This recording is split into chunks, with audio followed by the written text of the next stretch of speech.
ایک دفعہ کا ذکر ہے کہ کسی جنگل میں ایک شیر رہتا تھا اور اس نے تمام جانوروں پر اپنا رعب اور دبدبہ رکھا ہوا تھا۔ ہر کوئی اس کا نام سنتے ہی ڈر جاتا تھا۔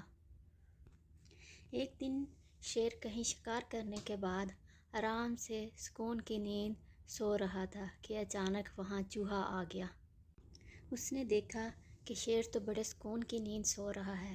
وہ اس کے اوپر چڑھ کر اچھل کود کرنے لگا، کبھی اس کی دم پہ چڑھتا تو کبھی کمر پہ چھلانگے لگانے لگا۔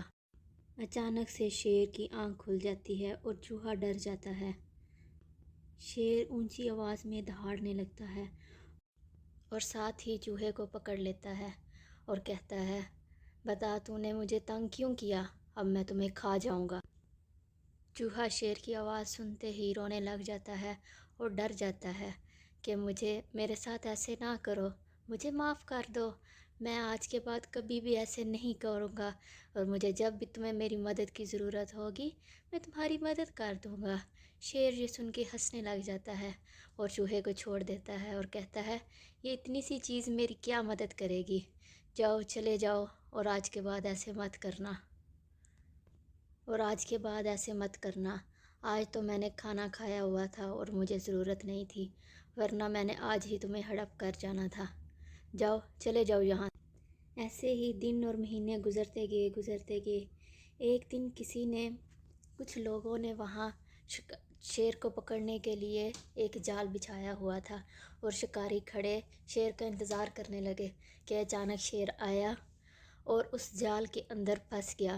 شکاریوں نے اسے جال میں بند کر دیا اور شیر اس کے اندر زوروں سے دہاڑنے لگا، اور آج شکاری بہت خوش تھا کہ آج میں نے شیر کو پکڑ لی۔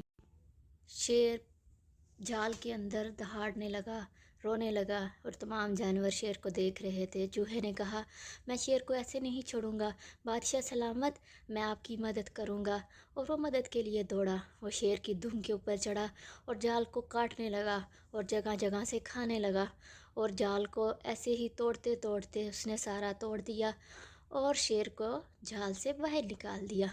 اور شیر چوہے کی یہ حرکت دیکھ کر بہت خوش ہوا اور کہا کہ آج تو تم نے میری جان بچا دی، میں نے کبھی سوچا بھی نہیں تھا کہ تم مجھے ایسے آزاد کرواؤ گے اور ایسے میری مدد کرو گے۔ چوہے نے کہا، مجھے معاف کر دیں، ہم پھر کبھی ملیں گے۔ شیر نے کہا، آج تم نے مجھے چھڑایا ہے اور میں تمہیں کبھی بھی نہیں۔ اتنے میں شکاری آتے ہیں اور دیکھتے ہیں شیر کا جال ٹوٹا ہوا ہے، اور وہ ڈر کے بھاگ جاتے ہیں کہ شیر ہمیں کھا جائے گا، اور اس طرح چوہا دوبارہ سے شیر کے ساتھ کھیلنے لگ جاتا ہے اور شیر ہنسی خوشی چوہے کے ساتھ رہنے لگ جاتا ہے اور تمام جانور خوشی خوشی رہتے ہیں۔ اس کہانی سے یہ سبق ملتا ہے کہ کسی بھی چیز کو ہمیں حقیر نہیں سمجھنا چاہیے اور تمام لوگوں کے ساتھ اچھا سلوک کرنا چاہیے۔